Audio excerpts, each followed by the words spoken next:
Shalom. Shalom. Kita akan segera memulaikan ibadah Jumat Agung yang menjadi pelayan firman Gembala Claudia Jennifer Mawar STH.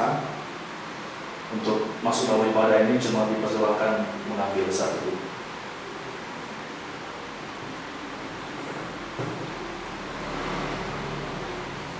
Panggilan beribadah, jemaat diundang berdiri.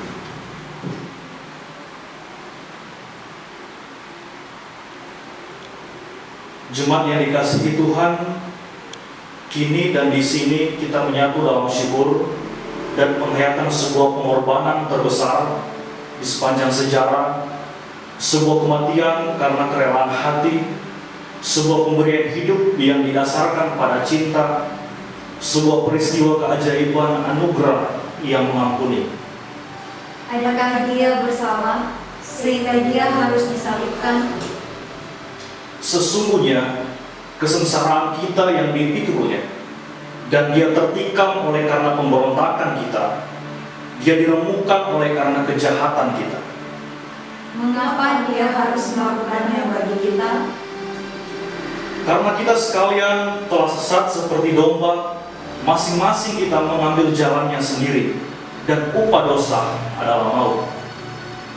Saudara, peristiwa ini sesungguhnya mengingatkan kita bahwa kasih-Nya hebat atas kita. Karena itu melalui persekutuan ini, marilah kita sujud dalam ketulusan dan kerendahan hati menghadap hadirat-Nya yang kudus.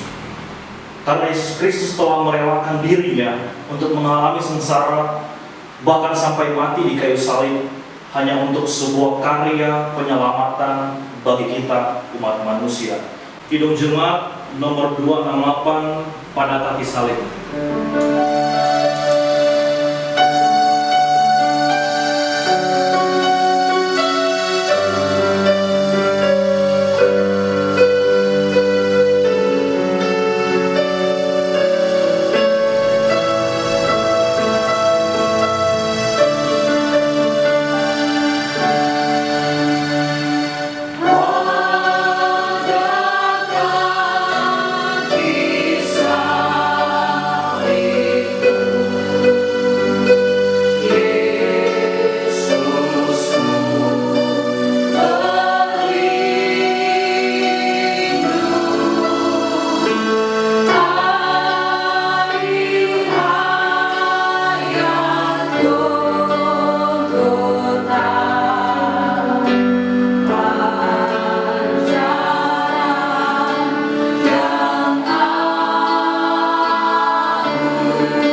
Ibadah memperingati dan penghayatan kematian Yesus Kristus ditagihkan dalam nama Bapa, Anak dan Roh Kudus. Amin. Kasih karunia Tuhan Yesus Kristus menyertai saudara-saudara. Hormat bagi Allah Bapa.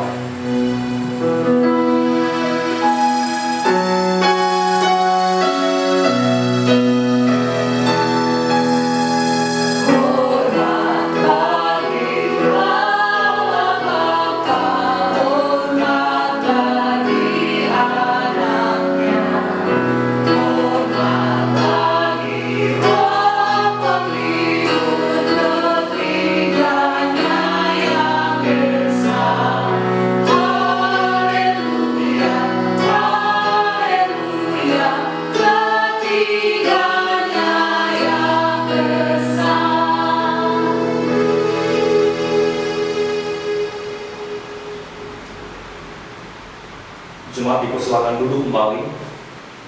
Mari merenungkan kesengsaraan Kristus. Dalam kesengsaraannya, Ia tetap memiliki hati yang lembut, yang berisi kasih yang tulus dan pengampunan bagi mereka yang menyalibkannya.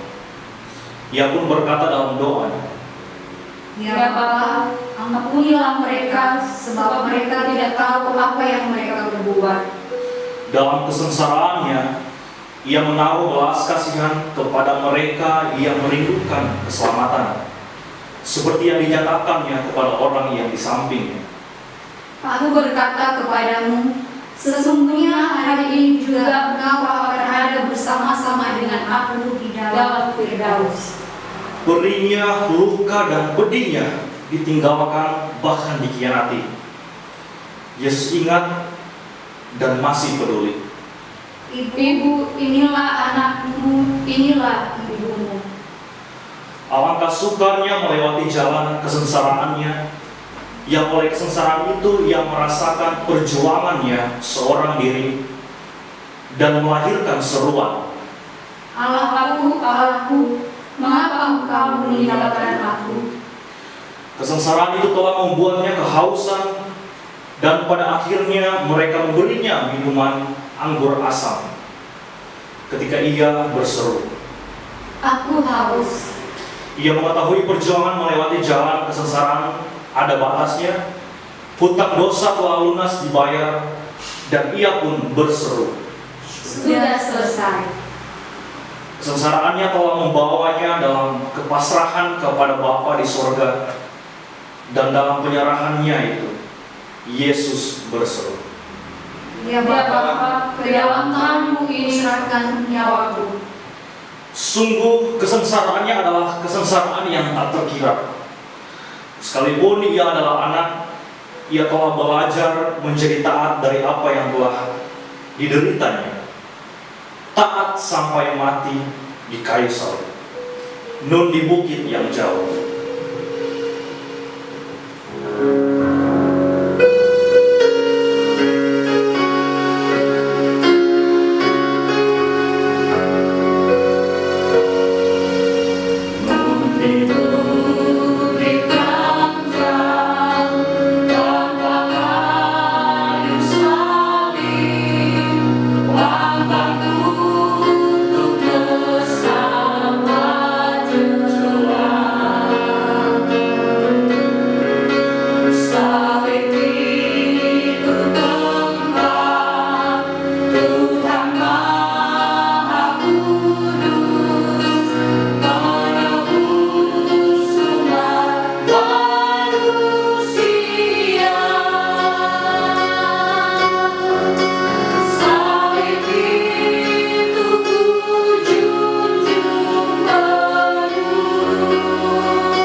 pengakuan dosa, seperti tanah liat di tangan tukang periuk, demikianlah kehidupan kita di tangan Tuhan. Sayangnya, sang tanah liat sering mengajukan protes dan kata tak setuju terhadap olesan dari bentukan jemari sang penjunan. Ketika semua keinginan tak terlaksana, tanah liat pun kecewa dan patah hati. Jemaat yang dikasihi Tuhan, marilah berdoa. Bapa, tolonglah kami untuk menjadi tanah liat di tangan-Mu. Janganlah kami mengeraskan hati, melainkan memberi diri dan membiarkan jemari tangan-Mu melembutkan dan menghaluskan kami. Biarlah jari-jari tangan-Mu memberi bentuk atas diri kami menurut apa yang baik pada pemandangan.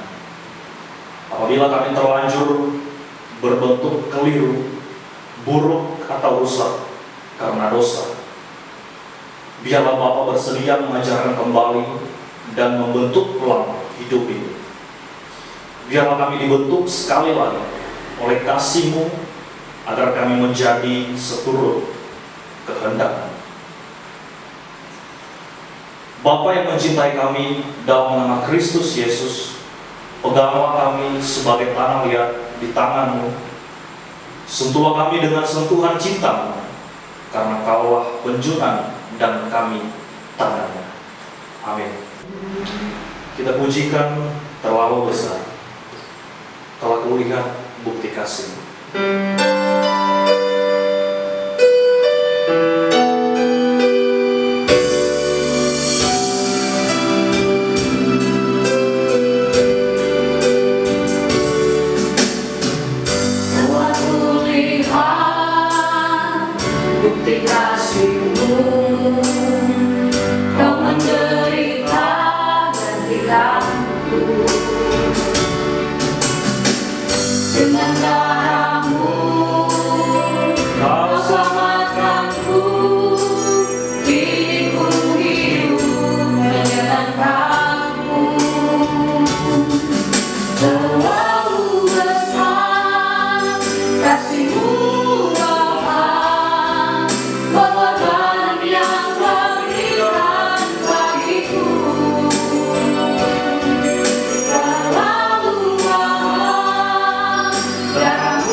Dengarkanlah berita anugerah Allah. Sebab di dalam Dia dan oleh darahnya kita beroleh penebusan, yaitu pengampunan dosa menurut kekayaan kasih karunia-Nya yang dilimpahkannya kepada kita dalam segala hikmat dan pengertian. Efesus pasal yang pertama, ayatnya yang ke-7 sampai ayatnya yang ke-8. Menjulang nyata atas bukit Karmel.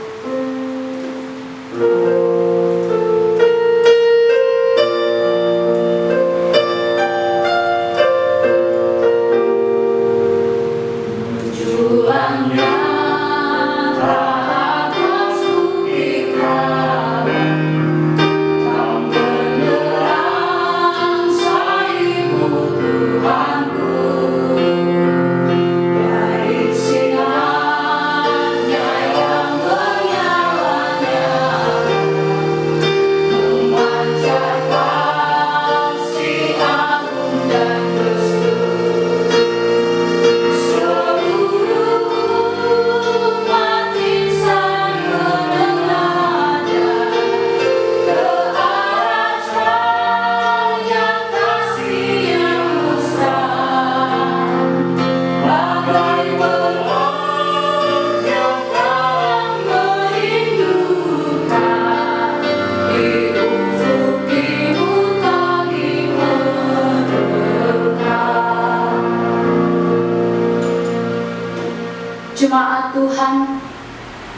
diundang untuk bangkit berdiri. Jemaat Tuhan dipersilakan untuk bangkit berdiri. Dengarkanlah amanat hidup baru yang terdapat di dalam Efesus pasalnya yang ke-5, ayatnya yang ke-8 sampai ayatnya yang ke-14. Firman Tuhan berkata demikian. Memang dahulu kamu adalah kegelapan, tetapi sekarang kamu adalah terang di dalam Tuhan.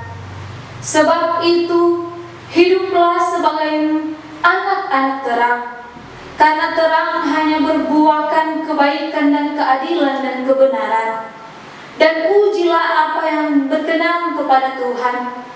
Janganlah turut mengambil bagian dalam perbuatan-perbuatan kegelapan yang tidak berbuahkan apa-apa, tetapi sebaliknya telanjangilah perbuatan-perbuatan itu, sebab menyebutkan saja pun apa yang dibuat oleh mereka di tempat-tempat yang tersembunyi telah memalukan. Tetapi segala sesuatu yang sudah ditelanjangi oleh terang itu menjadi nampak, sebab semua yang nampak adalah terang. Itulah sebabnya dikatakan, bangunlah hai kamu yang tidur, dan bangkitlah dari antara orang mati, dan Kristus akan bercahaya atas kamu. Hidupmu berharga bagi Allah.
Jemaat dipersilakan untuk duduk kembali.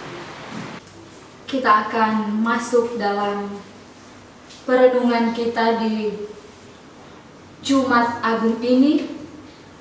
Namun sebelum kita membaca dan merenungkan kebenaran firman Tuhan, mari kita satu dalam doa untuk meminta tuntunan daripada Roh Kudus. Kita berdoa.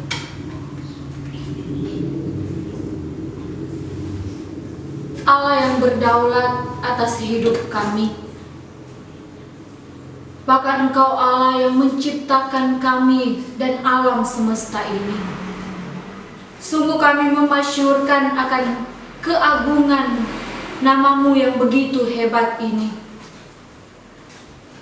Dan kami mengucap syukur ya Tuhan, ketika pada waktu dan kesempatan ini kami boleh berada di momentum sejarah yang begitu agung dan mulia, ketika kami boleh menghayati akan kematian Yesus Kristus yang menyelamatkan kami, orang berdosa. Sungguh bangga kami ya Tuhan, ketika kami memiliki Allah yang menyelamatkan kami, bahkan Allah yang menuntun setiap perjalanan kehidupan kami. Di tengah-tengah pandemi COVID-19 ini membuat kami tidak bisa bersama-sama dengan jemaat Tuhan yang lainnya di tempat ini. Tetapi kami meyakini ya Tuhan, walaupun tempat ruang yang terpisah, tetapi Engkau menyatukan kami lewat persekutuan yang begitu indah ini. Di saat ini ya Tuhan, kami hendak membaca dan merenungkan akan kebenaran firman-Mu. Beri kami hikmat pengertian yang baik, sehingga apa yang kami baca, apa yang kami renungkan, itu semua dapat tertanam dalam hati dan pikiran kami. Bahkan ya Tuhan, mampukan hamba-Mu ini dengan segala kelemahan dan keterbatasan, sehingga apapun yang hamba ucapkan, semuanya itu berasal daripada Engkau saja. Terima kasih ya Tuhan. Ini doa dan syukur kami, dan kami siap untuk membaca dan merenungkan kebenaran firman-Mu. Dalam nama Tuhan Yesus kami berdoa. Amin. Mari jemaat Tuhan yang berada di rumah kita masing-masing, di tempat kediaman kita masing-masing, mari bersama-sama kita membuka Alkitab kita yang terdapat di dalam Kitab Matius pasalnya yang ke-27 ayat 32 sampai ayatnya yang ke-44. Merupakan firman hidup dan kerja yang diterbitkan oleh pucuk pimpinan Majelis Gembala. Matius pasalnya yang ke-27 ayat 32 sampai ayatnya yang ke-44. Saya akan membacakan untuk jemaat Tuhan sekalian yang ada di tempat jemaat masing-masing. Matius pasal yang ke-27 ayat 32 sampai ayatnya yang ke-44. Firman Tuhan berkata demikian. Ketika mereka berjalan keluar kota, mereka berjumpa dengan seorang dari Kirene yang bernama Simon. Orang itu mereka paksa untuk memikul salib Yesus. Maka sampailah mereka di suatu tempat yang bernama Golgota, artinya tempat tengkorak. Lalu mereka memberi dia minum anggur bercampur empedu. Setelah ia mengecapnya, ia tidak mau meminumnya. Sesudah menyalibkan dia, mereka membagi-bagi pakaiannya dengan membuang undi. Lalu mereka duduk di situ menjaga dia. Dan di atas kepalanya terpasang tulisan yang menyebut alasan mengapa ia dihukum. Inilah Yesus, Raja orang Yahudi. Bersama dengan dia disalibkan dua orang penyamun, seorang di sebelah kanan dan seorang di sebelah kirinya. Orang-orang yang lewat di sana menghujat dia dan sambil mengelengkan kepala. Mereka berkata, "Hai engkau yang merubuhkan bait suci dan mau membangunnya kembali dalam 3 hari, selamatkanlah dirimu. Jikalau engkau anak Allah, turunlah dari salib itu." Demikian juga imam-imam kepala bersama-sama ahli Taurat dan tua-tua mengolok-olok dia, dan mereka berkata, "Orang lain ia selamatkan, tetapi dirinya sendiri tidak dapat diselamatkan. Ia Raja Israel. Baiklah ia turun dari salib itu, dan kami akan percaya kepadanya. Ia menaruh harapannya pada Allah. Baiklah Allah menyelamatkan dia, jikalau Allah berkenan kepadanya. Karena ia telah berkata, 'Aku adalah anak Allah.' Bahkan penyamun-penyamun yang disalibkan bersama-sama dengan dia mencelanya demikian. Terpujilah firman Tuhan. Shalom.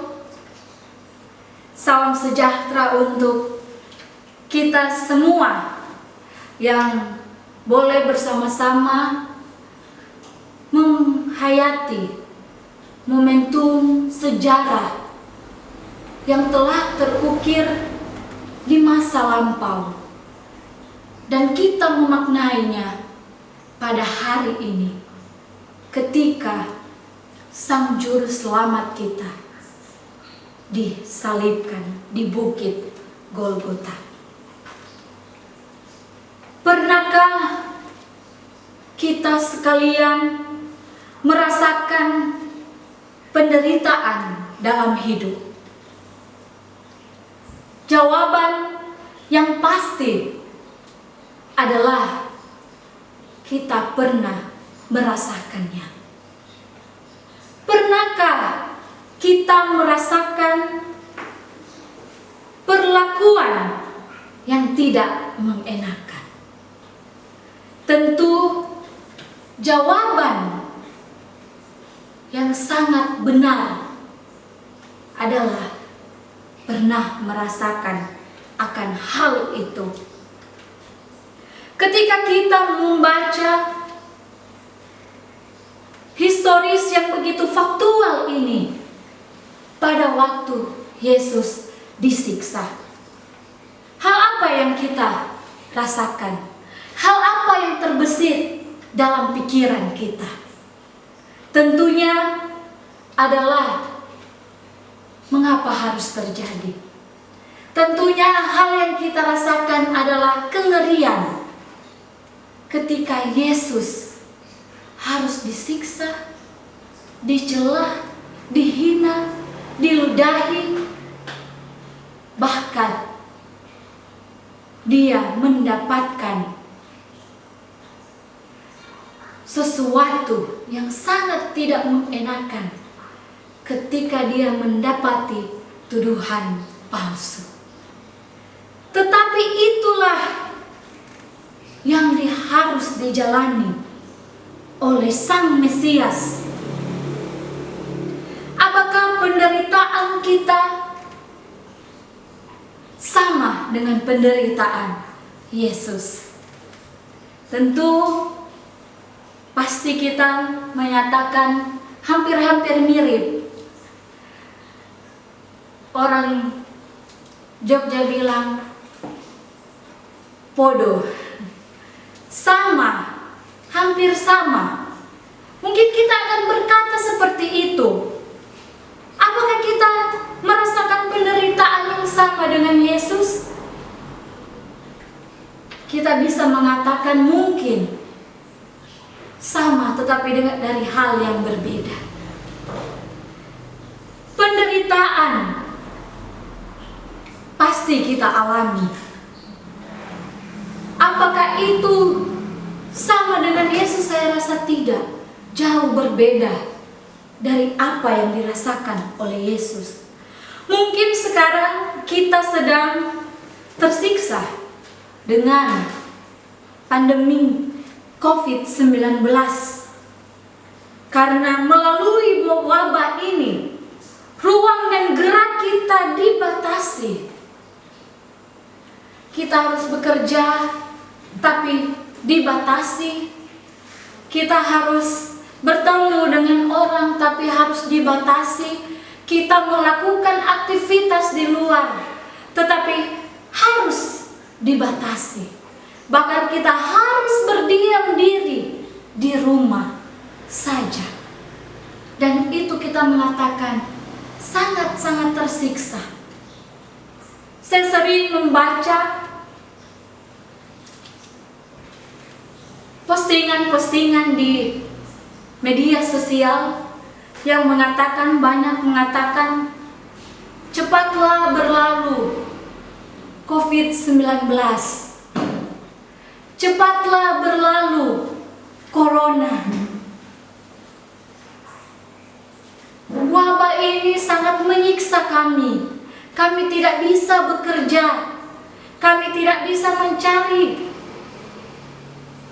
pekerjaan, kami tidak bisa untuk menghasilkan uang untuk biaya hidup kami sehari-hari. Tersiksa. Dan itu yang sedang kita alami bersama. Penderitaan ini adalah penderitaan yang bersifat sementara saja. Mungkin sekarang kita sedang tersiksa dengan pandemi COVID-19 ini.